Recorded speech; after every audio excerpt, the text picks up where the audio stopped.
ఆధ్యాత్మిక మిత్రులారా, సీతను చూశాను అన్న ఆనందంలో హనుమ అశోకవనంలో పళ్ళ తోటలు ఉన్నటువంటి ప్రదేశంలో సంచరిస్తూ అక్కడ ఉన్నటువంటి పళ్ళను కడుపారా భుజించి కొమ్మలు విరుస్తూ ఆ వనాన్ని చిందరవందర చేయడం ప్రారంభించాడు.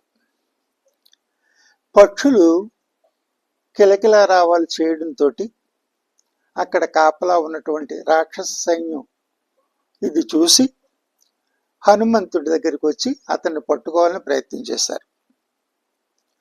హనుమ తన శరీరాన్ని విపరీతంగా పెంచి వాళ్ళందరినీ కూడా చితగ్గొట్టి తరిమేశాడు. వాళ్ళందరూ కూడా రాజభవనానికి వెళ్ళి దశాననుడితో, మహాప్రభు, భారీ శరీరం గల మహాబలవంతమైన ఒక కోతి అశోకవనానికి వచ్చింది. అశోకవనానికి వచ్చి చెట్లను ఉన్నటువంటి పళ్ళనన్నిటినీ తిన్నకాడికి తిని తతిమ వాటిని కింద నేల కింద రాసిపోస్తున్నాడు. అక్కడ తటాకాల యొక్క గట్టు తెంచేశాడు. నానా బీభత్సం చేస్తున్నాడు. మీరే కాపాడాలి అని చెప్పడంతో దశాననుడు వానరుడే కదా అనే భావంతో కింకరులనే సైన్యాన్ని పంపించాడు ఆ వానరుణ్ణి వధించరమ్మని. వేలాది మంది కింకరులు అట్టహాసంగా వచ్చి మిడతల దండు అగ్నితో పోరాటానికి వెళ్ళినట్లుగా ఆంజనేయ స్వామి మీదకి వాళ్ళు వచ్చారు. ఆ వారిని హనుమ తన గదతో మోది వారందరినీ కూడా కైలాస భూమికి పంపించాడు. ఇక ఆ తరువాత ఈ విషయం తెలిసి అప్పుడు ప్రశస్తుని కుమారుడైనటువంటి మహావీరుడైన జంబుమాలిని దశాననుడు ఆ వానరుని వధించరమ్మని పంపించాడు.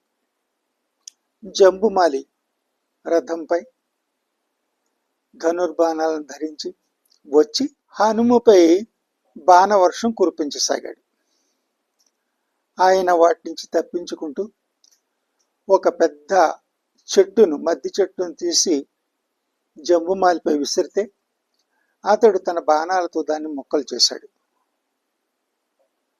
ఇలా గదతో అతనితో యుద్ధం చేసి అతని వక్షస్థలంపై గదాఘాతం గట్టిగా పడేటప్పటికి జంబుమాలి కూడా మరణించాడు.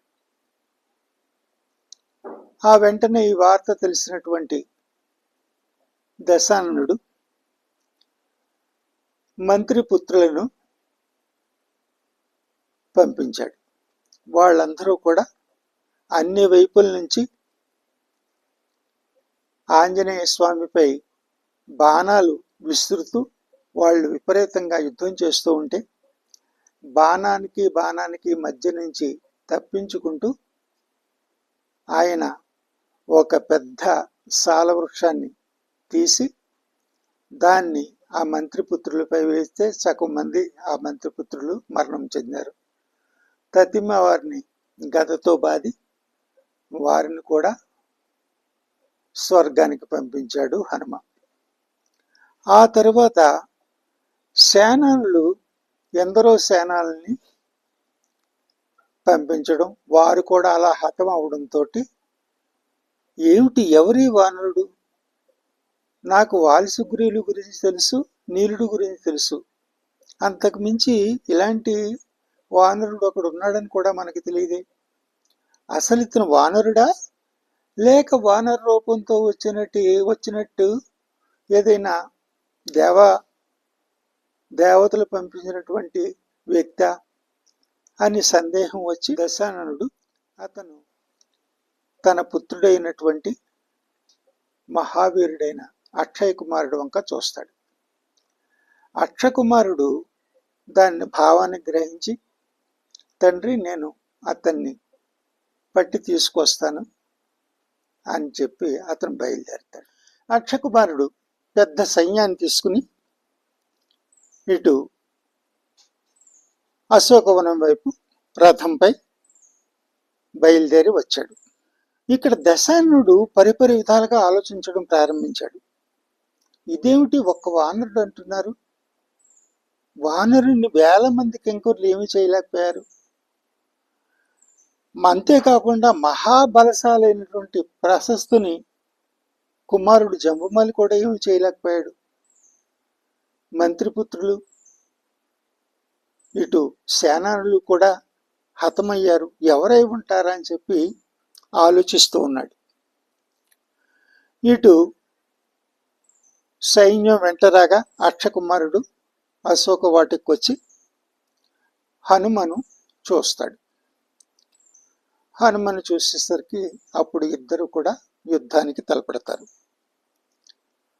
అక్షకుమారుడు మహావీరుడు, అతడు అస్త్ర శస్త్ర విద్యల్లో కూడా గొప్ప ఘనుడు. అతను ధనుర్బాణాలతో హనుమను విపరీతంగా బాధించడం ప్రారంభించాడు.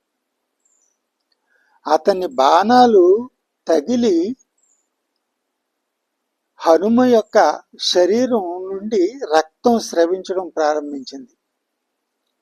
అతని యొక్క వీరత్వాన్ని, అతని పోరాట పటిమను చూసి హనుమ చాలా సంతోషిస్తాడు. చాలా సంతోషించి తన శరీరాన్ని విపరీతంగా పెంచి తను విపరీతమైన వేగాన్ని పెంచుకుంటూ అతని బాణాలకు అందకుండా అతన్ని హింసించాలని ఇతను ప్రయత్నిస్తున్నాడు. ఆ అద్భుతమైన పోరాటం చూసి కూడా వచ్చిన ఈ సైనికులందరూ కూడా దిగ్భ్రాంతి చెంది అలాగా నిలబడిపోయారు. అలాగ ఎంతోసేపు పోరాటం చేసిన తర్వాత అతన్ని ఒక పెద్ద వృక్షాన్ని తీసుకుని అక్షకుమారుని రథంపై విసిరేటప్పటికి సారథి రథము కూడా నాశనం అయిపోయాయి. ఇక అప్పుడు అక్షకుమారుడు ఆకాశంలోకి ఎగురుతూ ధనుర్బాణాలతో హనుమను విపరీతంగా బాధించడం ప్రారంభించాడు. అక్షకుమారుణ్ణి ఉపేక్షించడానికి వీల్లేదు, కానీ ఈ మహావీరుణ్ణి ఎలా వధించాలని చెప్పి హనుమ చాలా బాధపడుతూ ఉన్నాడు. ఇంత మహావీరుడు తండ్రి అధర్మ మార్గానికి ఇతన్ని బలి చేయవలసి వస్తుంది, కానీ ఉపేక్షిస్తే చాలా ప్రమాదం జరుగుతుందని భావించి ఆయన అతన్ని తన యొక్క గదాదండంతో అతన్ని కొట్టడానికి ప్రయత్నిస్తే అతను తప్పించుకుని పైకి వెళ్ళిపోతూ ఉంటాడు. పైకి ఎగిరిపోతున్న అతన్ని వెంబడించి అతను కూడా వెళ్ళి ఇద్దరూ కూడా మాయాయుద్ధం చేసిన తర్వాత మళ్ళీ హనుమను అతను భూమి మీదకి బాణాలతో కొడతాడు. ఆ సమయంలో హనుమ పైకి ఎగిరిపోతున్నటువంటి అక్షకుమారుని యొక్క రెండు కాళ్ళు పట్టుకుని గరుత్మంతుడు సర్పాన్ని బంధించినట్టుగా బంధించి అక్షకుమారుణ్ణి గిరగిరా తిప్పి నేలకేసి కొడతాడు. దానితో మహావీరుడైనటువంటి అక్షకుమారుడు కంఠం విరిగి రక్తం ప్రవాహంలా కారుతూ ఉంటే ప్రాణాలు విడుస్తాడు. తర్వాత ఎవరు వస్తారా అని చెప్పేసి హనుమ చూస్తూ ఉంటాడు. అక్షకుమారుని కూడా వచ్చినటువంటి వానర రాక్షస వీరులందరూ కూడా హనుమను చూసి భయపడి పారిపోతారు.